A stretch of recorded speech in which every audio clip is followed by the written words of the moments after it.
A very warm welcome in this session on India's unicorn boom.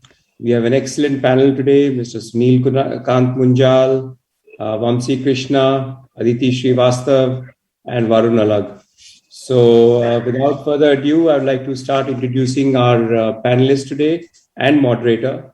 Firstly, Mr. Munjal, thank you for actually coming up with this unique session on Soonicorns and also for moderating. You're not only the leading Indian investor in startups, but also a valued mentor to founders. You definitely have a knack of backing startups and identifying trends very early. As an outstanding entrepreneur, you've built several successful enterprises in the manufacturing, corporate services, real estate, and education sectors. A leader in the human resource development domain, he has founded the BML Munjal University and is also a past president at AIMA and right now also chairs AIMA's international work. Thank you for joining us and a very warm welcome to you. Thank you. Vamsi Krishna is the founder of a very promising edutech startup, Vedantu, which offers online personalized tuition to school students using the latest technological tools. Your services have been particularly vital during the long closure of schools and tuition classes in the COVID period. Thank you for joining us. Thanks.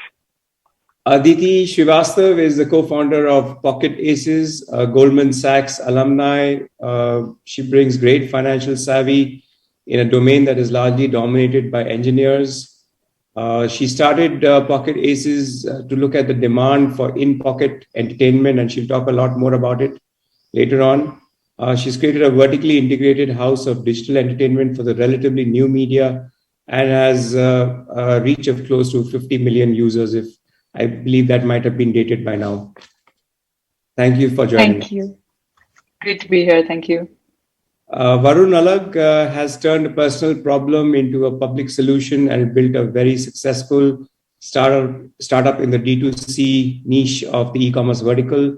With a combination of organic growth and acquisitions, he has built a successful retail franchise and is in a position to take Mamaearth and Derma brands offline also. Welcome, Varun. Thank you. Thanks for having me. Ladies and gentlemen, India is at the cusp of creating close to $1 trillion of value through startups in the next few years. This is an unprecedented growth for the world's third largest startup ecosystem. And this is just the beginning. In every area that we can think of, there is some level of disruption. Some of this has been perpetuated by the pandemic, but the change had started several years ago. We've been creating a unicorn almost every week, and now several Soonicorns are also in the pipeline. What is admirable and different is that the startup world is also making a difference to the perceived non-sexy areas like microfinance, agriculture, and social enterprise. We also see immense direct and indirect support from the government. A case in point is the India Stack, which comprises of several already developed and some under development protocols for payment, logistics, healthcare, amongst others. The overall ecosystem has also matured with all types of investors, some of the legal frameworks in place, and most importantly, discerning customers. These are indeed very exciting times. We have an excellent panel to discuss the rise of unicorns and the proliferation of Soonicorns.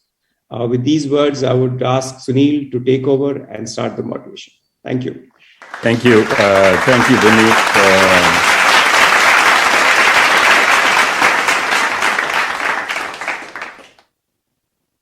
Thank you for both the warm introduction and introduction to the session itself. You know, the terms like unicorns, decacorns are now being thrown about all the time. And interestingly, India's ecosystem has developed a fair degree of both strength and momentum.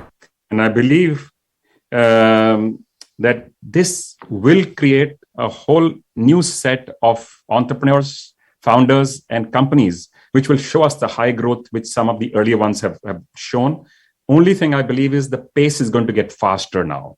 So we are fortunate to have three unique founders with us today, each one in a significantly different area, but each one with tremendous energy, innovation, and momentum in what they're doing. We do know, to limit my conversation, because I'd like to talk to them a little bit more. We do know why some of this is happening, but I don't think we all quite fully understand and appreciate every nuance of the system that is helping and in some sense holding back some more of the entities becoming unicorns. And frankly, to my mind, unicorn only on value is only a single dimensional view. There are many, many more layers to what each one is doing, to how they touch people, communities, society, customers, suppliers. And I think that's where the real benefit lies, in the transformation that is taking place in India and the world. And India has leapfrogged a few stages of change and is jumping to the forefront amongst the 2, 3, 4 top countries doing this. And I hope we can continue this momentum and build on this. So let me come straight to a conversation with these three. Vamsi, let me first ask you. You said that Vedantu is reimagining teaching and learning.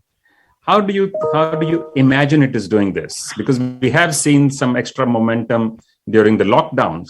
How much of this do you think is permanent and will build up in the future? How much will slip back once the physical interaction increases and comes back? Well, that's a great question. Thanks for having me here, Mr. Munjal. Really great to be interacting with with the fellow panelists and the audience. The question you asked is pretty bang on, in the sense like the pandemic gives a perceptual view, not just for companies like Vedantu, but for other online companies as well. And the acceleration and the momentum has really increased. But very honestly, we have seen that trends happening even 1-2 years before pandemic happened. And what pandemic did is what we expected to happen in, let's say, 2 years, maybe happened in 1 year. But it's not just because of pandemic. I think the Indian system with online companies and all the online startups, they're having this momentum. And I think the cutting edge disruptive stuff was going on much before pandemic. Now, specifically answering your question about the education, Vedantu, in fact, we started way back in 2014. But even before that, me and my founders, we were in education field, and we were in offline education field, wherein we used to, almost for 8 years, we used to operate this offline centers, education centers, where we used to predominantly teach students, like 30, 40, 50 students in an offline setup, pretty much like how we used to study, right? And the whole challenge there, which actually led us to think about technology, was most of these 80% of these locations were tier 3, tier 4. And we used to find huge challenge in getting top quality teachers and getting them there and retaining them there. And we wanted to create a solution which solves for this last mile problem. And we thought the technology might be the best solution for it.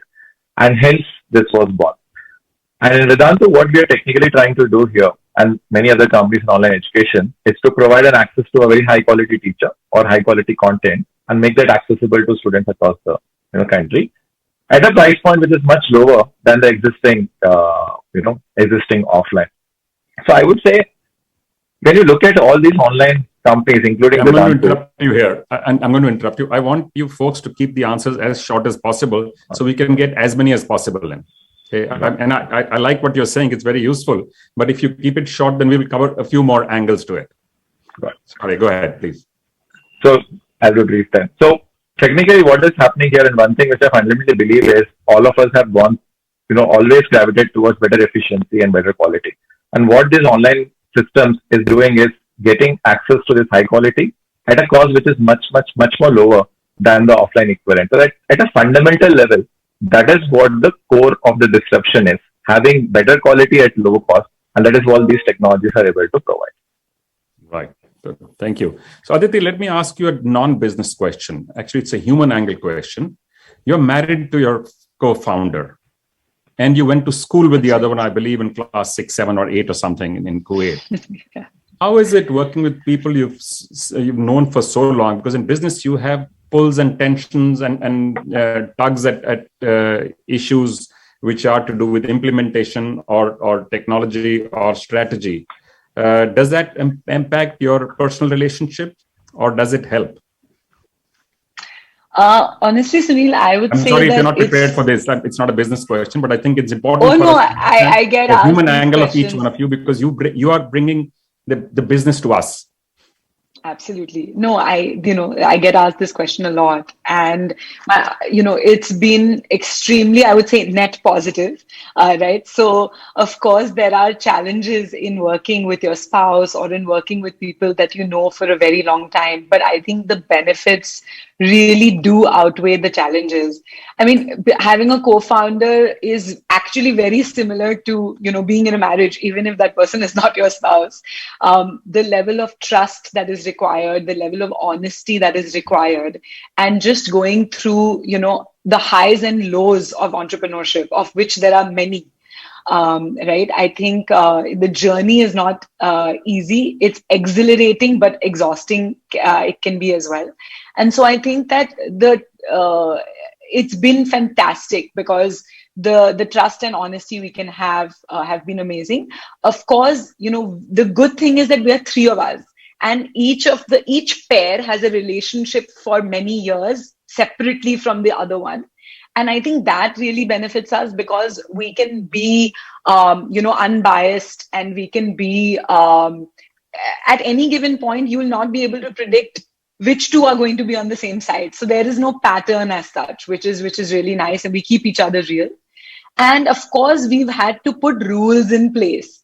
Okay, the car ride home, you're not going to talk about work. And XYZ, you're not going to talk about work. So I think it's important to realize that it's not easy. And so you have to actively manage it as well. But, even our vacations are working vacations most of the time, which, some people would say, oh, that sounds sad, but we can then take more vacations because we anyway work on the vacations. So I think it's definitely something that has to be actively managed. But overall, I would say it's just been brilliant. I wouldn't do it any other way.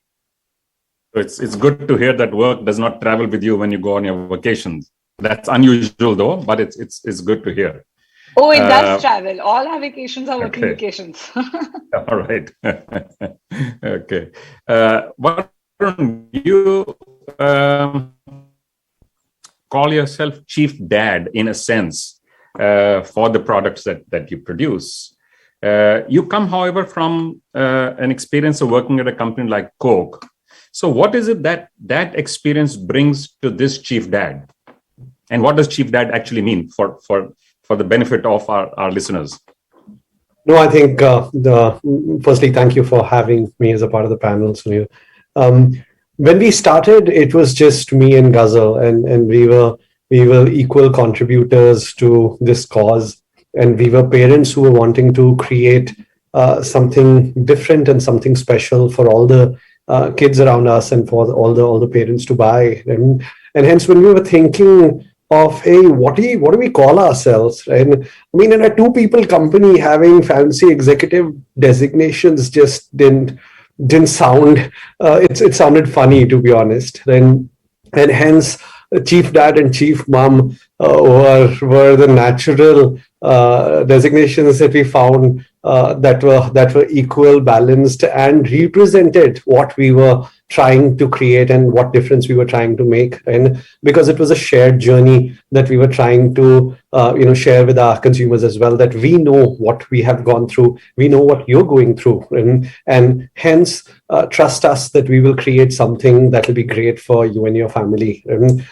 so it was fairly natural. And from a perspective of what I refer to as my alma maters after passing out of college, be it Unilever, be it Diageo, be it Coca-Cola. And I think that there has been immense amount of learning. And firstly, around certain human resource processes, certain structures around how you look at people, and how having great teams can just pivot you into a much more sustainable business. And secondly, just in terms of the ethical way of building and running a business, right? Because that's the only sustainable way of doing it. And thirdly, I think just this whole understanding of the fact that finally all of these large companies, right, everyone is standing on the shoulder of giants, right? And these giants are the brands, and once you're able to build a brand, and which the consumer believes in, and then the sustainability of your business is fairly large, which is why the consumer product company gets that allows me to pivot to the next question for Vamsi. I want to come back and ask you the evolution of your brand itself later on. I want to come to Vamsi about the brand. Vamsi, you've said you want your brand to be the most loved brand in edtech. Do you think that other current players or even the larger players will just stand by and allow you to do that? And why do you think yours will become the most loved one? What are you doing to make that happen? Yeah, so I think whenever we talk about education of other matter any company, many a times we get this question a lot, like A versus B, this versus that. Mr. Munjal, like I typically like to think of it as a more like internally focused, which is like there is so much to do, so much impact to create, so many students out there, right? So I tend to think of it not in terms of competition, but in terms of like what can you do, right, in the limited set of students you are interacting with. And when we say that we want to be the most loved brand or we want to create the most awesome experience, what we truly mean, and it's more of like an internal mobilization theme, right? Can we create an awesome experience across each and every touch point? And in fact, Varun was talking about brand, and I was quite like, really relate with what you just said. For us, brand really is not advertising or publicity or that, all that stuff. But it's actually about the experiential delta which comes from the cumulative of all those interactions, small to big. And that's really, is a more of a rally cry inside, which we try to like make for the organization. Can we be internally focused? Can we just focus on our student and be obsessed about, what can we do for him or her? That would create the brand. And it's not really a competition, because education, and all of us have gone through it, is not any which is a winner takes all or any of that kind of. Let me ask you a question which is coming in from the audience about this. One, it says, do you think online learning app will replace traditional learning? And second, an add-on to this question is online learning not going to miss out on the grooming of the student's personality, development, and diversity? That's a good question. So, there's a lot of this, PR, a lot of articles around like online versus offline, online will replace offline. Even in e-commerce, we used to hear a lot of this thing, right? I have a fundamental, different view on that. We should not be thinking about A will replace B or not. I think everything will be there and coexist. What again we need to think about is what does a child or a student require? And then what is the best perfect solution for him for that particular thing? For example, in a school, if you go think about a school, there is obviously cognitive skills which are required and which are developed, and also non-cognitive skills like there is play, there is like social interaction, debates, and a lot of things which you need to do, which in school you do for which the holistic development of a child happens. As far as cognitive skills are concerned, in which essentially it's teaching and learning, I fundamentally believe that online solves the last mile problem. It has it can give access to very high quality content or a teacher and make the available for students across like even a tier 3, tier 4. But that doesn't mean that that solves everything, right? There are a lot of elements for which you still need physical social interactions, and I think it's a accumulation, and it's essentially a pedagogy which has components of A, B, and maybe C, like coming together, which probably is required. So the way to think about it is not that will A completely replace B. There are elements which A can do a better job at today, and there are elements where B is required to do a better job at, right? And that is how we need to probably think about it, and that's how at least I think about it. Okay. I'm going to go to Aditi now. Aditi, this is a two-part question for you. One is a comment that you have made. Well, actually, both are comments you have made. I'm going to pick up on two different, from different conversations of yours. One, you said you're not just a digital entertainment company, you're also the best data provider company. I want to understand what you mean by this. And the second was an interesting comment you made a while ago. Actually, I think I asked you in one of our earlier conversations about Indians' habit of, an average Indian, you said, picks up their phone 35 times a day and for about 7 minutes each and works out to 4 hours a day, and probably because they're bored, or I don't know what the reason is. But I'd like to understand what that means for you and your business and for the overall e-commerce business in general. Sure, Sunil. So on the data aspect, right, I think if you traditionally think about the media ecosystem and the media business, right, typically the content that is created is, coming from, the creator, right? What they like to create or what they would like to watch, right? Very little is being thought of from an audience insights perspective.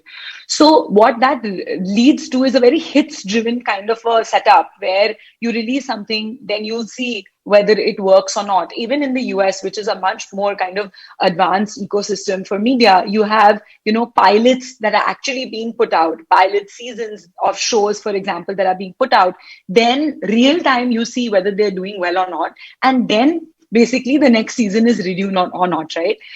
We are trying to turn this entire thing around its head, because what we believe is that, you only invest in something where, you have audience insights that it's actually going to work, right? And therefore completely increase your success ratio. So we, first of all, use the data for ourselves and our own creation process, right? So we are running a lot of inexpensive experimentations across our social handles, reaching millions of people. And then explain what you mean by inexpensive experimentation. So it can be like a poll on Instagram where the audience actually thinks of it as entertaining content, but we are getting data from it. It can be like a 30-second video. It can be like a 3-minute video, right? And a lot of other formats. We've also launched a whole market research survey product where, while on traditional, market research companies, you get like 400 people responding. With ours, you can get thousands of people responding right away. And again, going back, why do they respond? Because we are a loved brand. They love to watch our content. They love to interact with our channels. And so they are very happy to interact and respond. So everything kind of comes full circle. Now, this data is used for our own content creation, but also for the partners that we work with.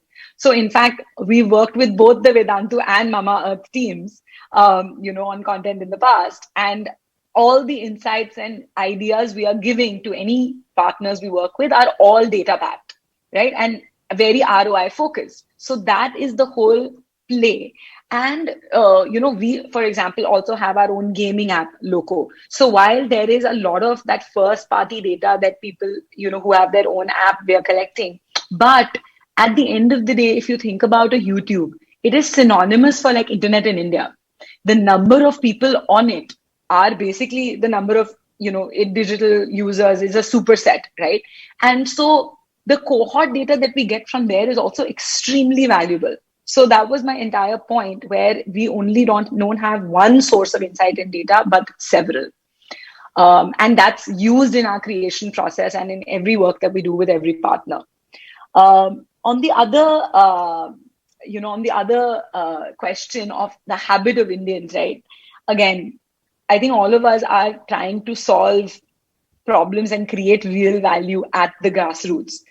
What from our interaction with people, they are actually bored. They want entertainment. They have free data. They have a smartphone. What to do on that, right? That's what they want. What should I do on this? How do I spend my time?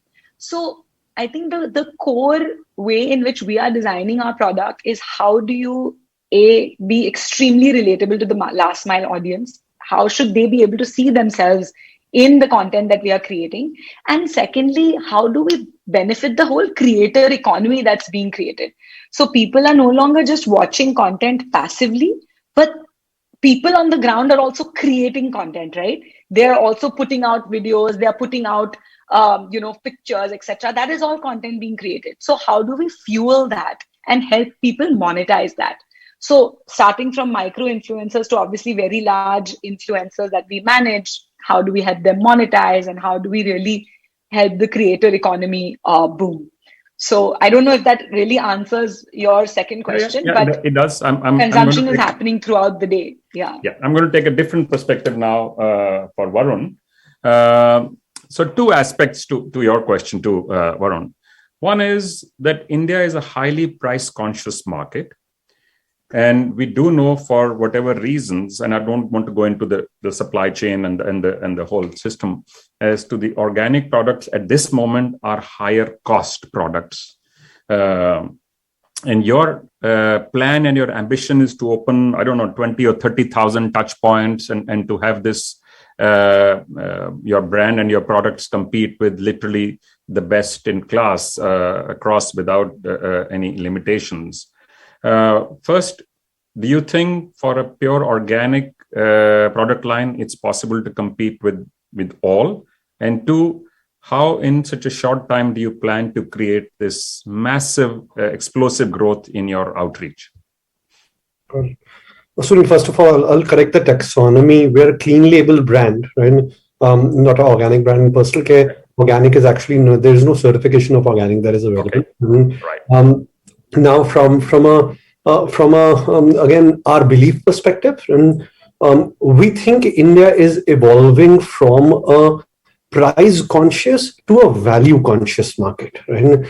We've always been value conscious, but it's largely been seen as price conscious for a while. Right? But if you look at the evolved Indian, right, they're value conscious. Right? And if you're able to provide value for the price that you're charging, right, then they're willing to shell out that money to buy that product, right? So as a brand, what we always aspire for, doing is providing innovation, communication, and letting the consumer know what value are they getting when they're buying into that product, right? So that largely takes care of the price value equation for us. We're focusing more on value. Right? On the other hand, from a expansion perspective, it's actually been very welcoming, right? The way this whole proposition is shaping, the way consumers are looking at buying brands with our propositions. We are, in fact, already in 20,000 stores, right? And probably wanting to add another 50,000 over the 18-month period. Right? And we've done that by just investing in the brand, right? And ensuring that our awareness funnels and the communication of the proposition happens to as large a number of relevant audiences as possible through digital as well as now traditional mediums. Right? And secondly, by investing in talent. Right? I think finally it's to create a larger, great organization, you need great people. Right? And that's what we have been extensively investing in, right? Which has helped us to scale faster than even what we would have imagined earlier. Wonderful. That's wonderful. So, Vamsi, you are considered a very aware and a conscious individual. I believe you do an hour of meditation a day, every day. Do you think that has any impact on the work that you do? And also since we're talking of the unicorns and the Soonicorns, for benefit of the audience, Soonicorns are those which are not yet unicorns, but are expected to become so in the not too distant future. That is the loose definition of the newly coined term Soonicorns. Do you believe, not believe, let me ask you specifically, which are the sectors do you think which will produce unicorns which will be permanent in nature and which will be seasonal in nature or temporary in nature? So on the first part, Mr. Sunil, I try to do the 1 hour is a more of an aspirational number, but definitely they are doing more mindfulness. Yeah. So I think that really helps because with all the that whole attack of information, staying calm and at probably at our level the decision making has the highest impedance, right?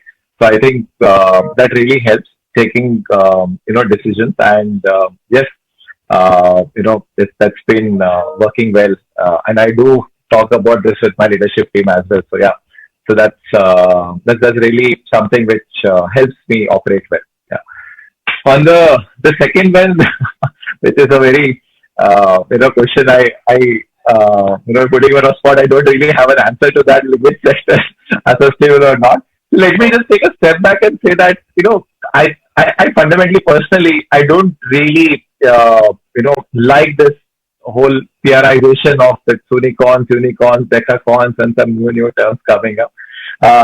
And all the founders I talk to also resonate with a very similar sentiment. I'm sure Varun and Aditi would agree to that. I think these are all yes, things which probably people, it helps in employee branding for sure, right? That I can tell you, and that's probably the only reason why I go out and we sort of talk about our funding and these things. But very honestly speaking, those are all more markers, more of an opportunity than an achievement. And I think it's very important for a founder to know that it is not many people think of it you have arrived. It's not. It's more of an opportunity for you to create an impact.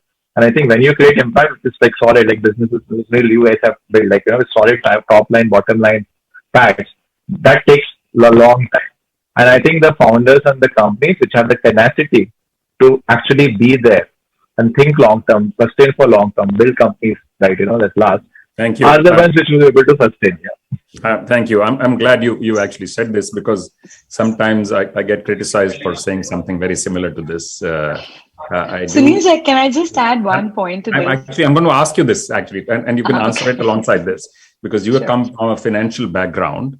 Too much emphasis has been made exactly on this point that Vamsi just made, on your having achieved a market perceived valuation. Please note the words I'm using: market perceived valuation of X number, X value, X dollars, X rupees, whatever it is. What about the actual business itself? Making them profitable, sustainable, giving returns to all the communities connected to the business. When do you think that will become the key or the most important part of these businesses? Or do you believe it never may? So just to kind of take a step back, I think crazy things are happening in the Indian investing ecosystem, right? Those are good for the perception of Indian companies globally, of India globally, and of how fast this country can grow, right? And what is the big opportunity? And it's attracting money from all over the globe, which is great, right? So these are the good things about the unicorns and the decacorns and the Soonicorns. Now, what is happening is even the private equity investors who erstwhile were looking at stable growth, revenue, EBITDA margins, etc., are getting so many of these fast growth, what is called non-linear growth opportunities, that everybody is actually just chasing those, right? So it's actually really changed even, I think, how any one of us would be talking about our business externally. How we used to talk about it before and how we are talking about it now. Because in a way, you feel that there is a need to talk about it in the way in which the person in the front wants to hear about it. Right. So I think there's a frenzy for sure.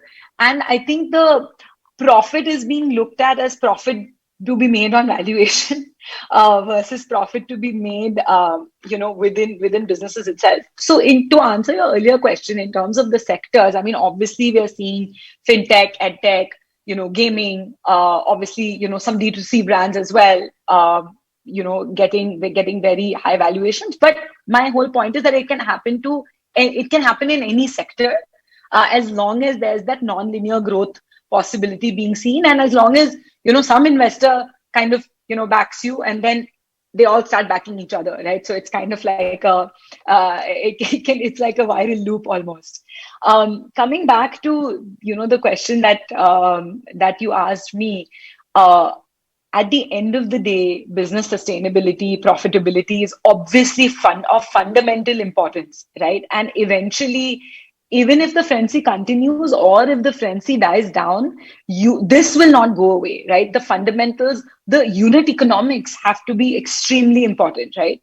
and how important the unit economics are at a gross level. And then, the other thing is how much you're spending on human resources and marketing, because actually a lot of the poaching is happening at the human resources level across sectors, right? And people are getting insane offers from other companies, and also the amount being spent on marketing and discount, that's actually below the gross margin level. Those things come, and that's where it gets tricky. So I think the fundamentals obviously will always have to stay with the company, and finally, even in a bear market, true value can be created if you're strong on fundamentals.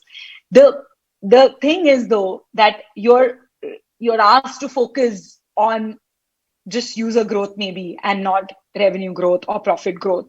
And then tomorrow, suddenly that focus changes. So I think all of us as founders have to really think about what we care about, right? And how we want to build our businesses, and kind of stay true to that, and not be very swayed by what the investor ecosystem is saying at that particular point. That's kind of how I would. Thank you. I'm afraid we've run out of time. I did want to ask Varun about the evolution of his brand, which is a wonderful name, Mamaearth, even more than Derma Care, by the way.